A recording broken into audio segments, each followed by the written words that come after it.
Binge Audio présente. Salut, c'est Thomas Rozek.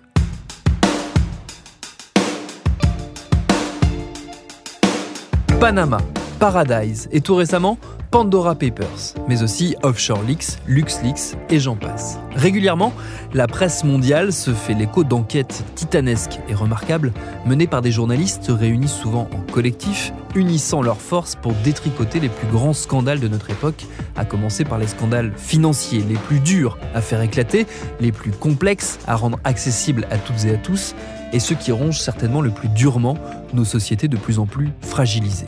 Mais que deviennent ces enquêtes une fois passé la stupeur de voir ici un ancien ministre, là un président en exercice ou une pop star en vue avoir recours aux montages les plus crapoteux pour se soustraire à l'impôt au mépris du bien commun? Quelles sont les conséquences réelles et pourquoi avons-nous parfois l'impression qu'une fois la poussière soulevée, elle retombe aussitôt et ne trouble finalement que très brièvement la tranquillité d'esprit des grandes fortunes épinglées? C'est ce qu'on va se demander avec notre épisode du jour. Bienvenue dans Programme B.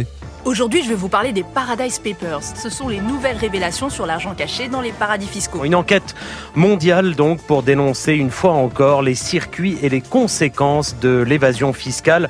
Qu'en est-il ces Panama Papers? Verdict aujourd'hui pour les 3 lanceurs d'alerte de l'affaire LuxLeaks. Ils ont fait fuiter des documents sur ces ententes entre le Luxembourg et les multinationales pour leur faire payer moins d'impôts. Souvenez-vous, il y a à peine un mois, des journalistes du monde entier publiaient les Pandora Papers, des révélations issues de l'analyse de millions de documents provenant de cabinets spécialisés dans la finance offshore. La procédure de destitution votée mardi par la Chambre basse du Parlement chilien à l'encontre du président Sebastián Piñera résulte directement de ces révélations. Pour évoquer ces sujets et cette tentation que nous avons toutes et tous de verser dans une forme d'aquabonisme, de résignation, à voir les fraudeurs s'en sortir à bon compte, j'ai été discuter avec 2 confrères qui connaissent ces sujets de l'intérieur, puisqu'ils participent activement l'un et l'autre à ces enquêtes titanesques. Le premier, c'est Pierre Romera, il dirige les équipes techniques de l'ICIJ, le consortium international des journalistes d'investigation. C'est l'ONG qui a piloté bon nombre de ces dossiers, dont les Pandora Papers, les Panama Papers ou les Luxembourg Leaks. La seconde, c'est Anne Michel, elle est journaliste d'investigation au quotidien Le Monde, l'un des partenaires de l'ICIJ dans ces enquêtes, auxquelles elle a donc contribué. Je leur ai à tous les deux retourné mon interrogation principale, à savoir comment eux perçoivent cette sensation qu'on peut avoir côté lecteur, que ces révélations, passé le choc de la publication, n'ont que peu d'impact dans le temps. C'est Pierre Romera qui répond le premier. Pour l'ICIJ, je pense que c'est un exercice qui est assez difficile, puisque c'est dans le rôle de tous les journalistes de maintenir l'attention des lecteurs et des lectrices. Et nous, ce qu'on essaye de faire avec des enquêtes qui sont récurrentes sur des sujets qui sont toujours les mêmes, c'est-à-dire l'évasion fiscale, le système offshore, toute cette économie. Et la manière qu'on a trouvée, nous, pour maintenir cette attention, c'est tout simplement de continuer à traiter de ces sujets avec des informations nouvelles. Quand on a des sources qui viennent nous voir avec des nouveaux documents, des nouveaux noms, des nouvelles entreprises qui apparaissent, l'ICIJ doit les traiter comme n'importe quelle information, doit les vérifier et doit ensuite les porter à l'attention de ses lecteurs et lectrices. À chaque fois, on se pose la question, est-ce que ça a un intérêt pour le public? On est une organisation qui fait du journalisme d'intérêt public, c'est en tout cas notre mission. Et donc, à chaque fois qu'on a ces infos qui sont un peu nouvelles, on se pose cette question et tout ce qu'on sort est censé en tout cas répondre à cette mission en tout cas. Alors pour répondre plus concrètement à ta question, nous on s'intéresse tout d'abord aux personnalités. C'est un peu une méthode qui ressemble à celle des tabloïds, puisque clairement on permet d'attirer l'attention du public parce qu'il y a des gens comme Shakira, Elton John, Ringo Starr. On sait que le fait d'avoir des personnes connues dans nos documents, ça permet d'attirer l'attention des gens. Ensuite, pour maintenir justement cette attention au fil des années, on s'intéresse vraiment à l'impact. Et ça, cet impact, nous, on sait qu'il est très fort parce que quand on coordonne des enquêtes comme ça avec autant de journalistes dans autant de pays, l'impact, il n'est pas seulement celui qu'on peut voir en France ou aux États-Unis, mais c'est aussi celui qui peut être dans plein de pays. Et c'est là que nous, on fait un vrai travail de suivi, de calcul, de vérification pour s'assurer que nos enquêtes ont l'impact désiré. Si on réfléchit à l'impact de ces enquêtes, oui, c'est vrai qu'il y a un décalage important entre l'impact de ces enquêtes sur quelques jours, l'onde de choc qu'elles provoquent, ce qui a été le cas pour les Panama Papers en 2016 et ce qui a encore été le cas pour les Pandora Papers, et et les jours et ces jours d'après, où le soufflet retombe, où le grand public n'en entend plus parler.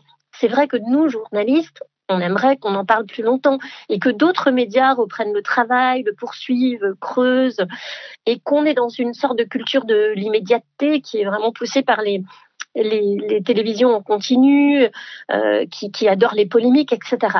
Mais ce qu'il faut savoir, c'est que ni les Panama Papers, ni les Pandora Papers ne sont restés sans suite. Et ce qui se passe ensuite se déroule à bas bruit. C'est la justice qui s'en saisit, les législateurs aussi. Et c'est bien normal, puisque nous, on a fait notre travail de révélation des faits. Et c'est à la justice de dire s'il faut ouvrir des enquêtes et aux législateurs de dire s'il faut changer les lois.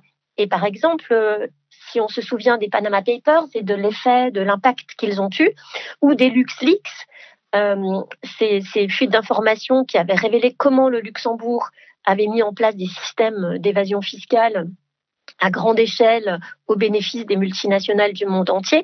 Si on réfléchit à l'impact qu'ont eu ces enquêtes, eh bien, en fait, elles ont fait évoluer les lois européennes vers plus de transparence, vers plus de contrôle, en obligeant par exemple les sociétés à révéler l'identité de leurs bénéficiaires effectifs, en gros de leurs propriétaires réels. Donc en fait, on ne ressent pas de frustration. Au contraire, je dis, on ressent très fortement quand on enquête sur ce genre de sujet et qu'on participe à ce genre d'enquête internationale, on éprouve le fait qu'on exerce un métier qui a du sens, quoi, qui est important et qu'on est vraiment dans la manifestation de la vérité. En fait, c'est, je pense, une impression qui est très relative à la France, à certains pays développés, puisqu'on est des pays où il n'y a pas forcément eu beaucoup de répercussions, il n'y a pas eu d'arrestations théâtrales. Mais si on prend des pays comme le Chili, par exemple, actuellement, le président est sous le viseur de la justice pour justement des faits de corruption et de fraude fiscale qu'il a fait via des sociétés offshore. Et dans ces pays-là, l'impact paraît beaucoup plus important et le suivi beaucoup plus important parce que justement, il y a un risque de destitution du président. Pour ce qui est de cet effet un peu de s'intéresser à l'histoire une fois qu'elle sort, mais après perdre de l'intérêt pour l'impact, je pense aussi que c'est lié au fait que quand on sort ces enquêtes, elles sont coordonnées avec, dans le cas des Pandora Papers, 150 médias. Et donc, le jour de publication, il y a 150 médias dans le monde qui publient en même temps. Il y a un effet de blast un peu. Il y a un peu l'onde de choc des Pandora Papers. Et forcément, toutes les informations qui sortent après ça semblent beaucoup moins importantes parce qu'on n'est pas sur des coordinations et des publications simultanées qui ont un peu un effet marteau. Néanmoins, ces révélations continuent de sortir et on se rend compte que ça intéresse moins les lecteurs et les lectrices en fait. Clairement, on s'intéresse beaucoup plus à l'information qui est que Shakira a utilisé des sociétés offshore pour dissimuler des revenus plutôt que les décisions de justice qui y font suite. Et pourtant, il y en a eu pas mal. Alors, on peut penser que les citoyens n'ont pas la presse qu'ils méritent. Effectivement, on aimerait que d'autres journalistes prennent le relais une fois les informations publiées, qu'il y ait un vrai travail de fond qui soit mené, mais c'est le cas dans de nombreux organes de presse. Donc, mais bon, ça doit servir d'encouragement aux journalistes des autres médias à justement creuser le sillon. À partir de ce qu'on révèle, oui, il y a un vrai travail de fond à mener. Il y a des tas de sujets à creuser. Effectivement, on révèle une partie des noms, mais pas tous, parce qu'on les passe au filtre selon l'intérêt public. Oui, bien sûr, les journalistes peuvent enquêter, creuser. Et alors, tu parlais du Chili. Alors, c'est vrai qu'en Amérique latine, les Pandora Papers ont eu un effet très important. Et on voit bien comme l'information là joue un rôle très important pour un rôle démocratique, quoi, et peut faire bouger les choses. La difficulté que moi je vois, c'est la sensation, encore une fois on parle de sensation pure et dure, que ça entretient l'idée qui est une fausse idée, on le voit puisqu'il y a des conséquences concrètes, l'idée que ces révélations ne sont pas suivies des faits, justement, que en gros les fraudeurs s'en sortent bien, leur nom sort dans la presse, mais ça n'a finalement pas de conséquences pour eux. Ce qui est faux, on vient de le dire, mais justement ce manque de suivi ou ce manque d'intérêt pour le suivi, j'ai l'impression qu'il entretient ce sentiment-là. Je pense que ce discours relève d'une posture plus générale face aux événements et qui s'explique par le sentiment d'impuissance que ressentent beaucoup de personnes, les citoyens, face à des faits sur lesquels ils n'ont pas de prise, sur lesquels ils ne peuvent pas agir. Mais justement, je pense que face à un tel discours, nous, journalistes, nous, médias, avons aussi un rôle à jouer pour contrer ce genre de discours de découragement. D'abord, il est important de dire et de redire que la transparence et la régulation, les lois, ça marche. Parce que d'une enquête à l'autre, on voit l'argent illicite, les flux d'argent financiers illicites se déplacer vers des centres financiers qui sont moins régulés, qui sont moins dans le viseur des autorités. Et en clair, par exemple, après les Panama Papers, qui ont placé le Panama et d'autres paradis fiscaux dans le viseur des régulateurs et qui ont poussé ce pays à adopter de nouvelles lois anti-blanchiment ou en faveur de plus de transparence, eh bien les fraudeurs sont allés se cacher ailleurs. Par exemple, du côté des Émirats Arabes Unis et en particulier de Dubaï. Et ça, on le voit clairement dans les enquêtes qui ont suivi, et notamment dans les Pandora Papers. Après, sur justement les suites qui sont données d'un point de vue législatif, il faut aussi comprendre que ce sont des sujets qui sont complexes, qui prennent du temps à se mettre en place. Par exemple, la semaine qui a suivi la publication des Pandora Papers, aux États-Unis, les législateurs ont proposé un nouveau projet de loi qui s'appelle Enablers Act, qui est donc un sujet qui vise à contrôler toutes ces sociétés et ces avocats et ces consultants qui aident à faire de l'évasion fiscale. Or, ce genre de projet de loi, ça prend du temps à se mettre en place. Ça prend des mois, ça prend des semaines. Et donc, effectivement, c'est difficile de maintenir l'attention pendant tout ce temps-là et de réussir à prouver une semaine après publication qu'il y a eu un impact. En fait, non, il y aura un impact, mais c'est sur des semaines après la publication. Ensuite, je pense qu'il y a un autre effet qui est assez important et qui ne se voit pas, qui ne se verra jamais, qui est l'effet de dissuasion. En fait, quand vous sortez des enquêtes comme les Pandora Papers ou les Panama Papers, les personnes qui pourraient être tentées d'aller mettre leur argent dans des paradis fiscaux ne le feront pas ou le feront moins. En tout cas, on ne sait pas exactement, c'est quasiment impossible à calculer, mais on le voit, nous, dans les documents qu'on reçoit. Puisque vous savez, nous, dans les enquêtes comme les Pandora Papers, on a des documents internes. On a des échanges d'emails, on a des textos, on a vraiment plein de choses qui sont très personnelles, qui sont de l'ordre de la discussion, et où on voit que des gens très riches demandent à leurs avocats, demandent à des sociétés privées de les aider à dissimuler de l'argent, mais en ayant toujours en tête que des consortiums comme la ICIJ peuvent sortir les informations sur eux. Et donc, ils vont être beaucoup plus prudents, ils vont y penser à deux fois, et dans certains cas, ils ne vont même pas du tout le faire. On sait qu'en France, alors c'est un chiffre qui date de 2019, donc il a probablement augmenté, on sait qu'en France, le fisc a récupéré près de 375 millions d'euros, justement en enquêtant sur ces noms qu'on a divulgués dans nos bases de données. Ce qui n'est pas rien, hein, c'est quand même... alors, Le Monde avait sorti un chiffre, je crois que c'était l'équivalent de 24 écoles primaires avec une vingtaine de classes dans chaque école. Donc c'est quand même moi, ce que j'appelle un impact, en tout cas, sur notre vie de tous les jours. Est-ce que, si on en revient à des considérations de sensation, encore une fois, est-ce que justement ces difficultés qu'on a listées, ces difficultés à faire entendre ces différents impacts qui existent, est-ce que ça peut créer une forme de lassitude dans la fabrication, dans la conduite de ces enquêtes ? Un petit peu, et c'est aussi pour ça qu'on essaye, nous, de faire toujours plus gros. Vous savez, on a après les Panama Papers, il y a eu les Paradise Papers. Après les Paradise Papers, il y a les Pandora Papers. Et à chaque fois, on essaye de battre un nouveau record. C'est un peu notre manière de combattre la lassitude. Il y a un risque. C'est aussi pour ça qu'il faut que le travail qu'on fait à chaque enquête soit indiscutable, qu'il n'y ait pas de poursuite contre la ICIJ en diffamation, qu'on ne remette pas en cause nos découvertes. Et c'est aussi pour ça que on a un processus de vérification de l'information qui est si fort et que nos enquêtes durent aussi longtemps à la ICIJ. Je pense qu'il risque d'y avoir aussi une lassitude au fil des années.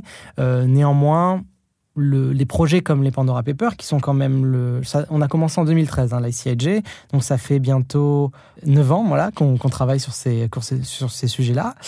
Et bien, à chaque fois qu'on sort ces enquêtes, les médias battent un record d'audience.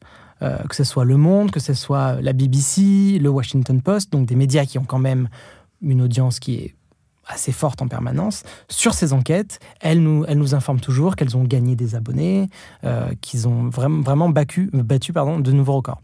Et donc c'est pour ça que je pense que même si on peut avoir le sentiment d'une lassitude globale, parce que les leaks, il y en a quand même assez régulièrement désormais, que ce soit sur l'évasion fiscale ou d'autres sujets, ça continue d'intéresser les lecteurs et les lectrices, et en tout cas, il continue de se manifester en allant consulter ces médias. On parlait d'effets moins visibles tout à l'heure. Est-ce qu'il y a aussi, dans ce qui participe à l'absence de lassitude justement, un autre effet que nous, forcément, en tant que grand public, on ne voit pas, mais que toi, tu peux voir, qui est de susciter des vocations de lanceurs d'alerte, dans le sens où planter la graine qui va donner les papers de demain? Eh bien, les Pandora Papers sont nés comme ça, en fait. On avait connaissance de l'existence de la source des Pandora Papers, mais c'est cette source qui nous a contactés en nous disant nous connaissons vos travaux à la CIJ, nous avons vu l'impact des Panama Papers, c'était quelque chose qu'on n'avait pas anticipé, on pense que vous êtes la meilleure organisation pour manipuler ce genre de documents. Donc c'est pour ça qu'on voulait confier à vous. Et c'est même vraiment ce que nous disait la source lorsqu'on l'a rencontrée. On vous confie les documents parce qu'on pense que c'est le meilleur moyen de faire connaître ces exactions au grand public et le meilleur moyen pour qu'elles soient traitées le plus justement possible. Je dirais que l'essentiel, c'est l'enquête qu'on mène et les faits qu'on révèle. Quand on participe aux Panama Papers ou aux Pandora Papers très récemment, aux côtés de plusieurs centaines d'autres journalistes dans le monde, dans d'autres médias, on a le sentiment de contribuer à la manifestation de la vérité. Et c'est ce pourquoi on a voulu faire ce métier de journaliste. En fait, c'est la mission de tout journaliste. Cela, c'est informer la société, fournir la meilleure information possible à chacun. Donc vraiment, nous, journalistes, devons continuer ce travail d'information, d'explication, de pédagogie. Et l'information, c'est un bien vraiment précieux. Il nous revient à nous, journalistes, d'exercer notre métier le mieux possible. En fait, si vous voulez, qu'est-ce qu'on fait? Même si ça n'avait pas d'impact, que fait-on? Est-ce qu'on arrête de recevoir des documents? Est-ce qu'on arrête de les traiter quand on a des informations comme ça? Moi, je pense pas. Je pense que c'est vraiment le rôle des journalistes de traiter ces informations quand elles arrivent et d'en faire... d'essayer en tout cas d'avoir le plus d'impact possible. Et c'est vraiment tout ce qu'on essaye de faire avec les Pandora Papers. C'est pour ça qu'on implique tant de médias, c'est pour ça qu'on implique tant de journalistes. Il y a quand même 600 journalistes qui ont travaillé sur ce sujet. C'est justement parce qu'on pense que, certes, il n'y a peut-être pas eu assez de mesures qui ont été prises, mais qu'on peut continuer à avoir un impact et que c'est en mettant en contribution autant de journalistes qu'on arrivera à faire avancer les choses.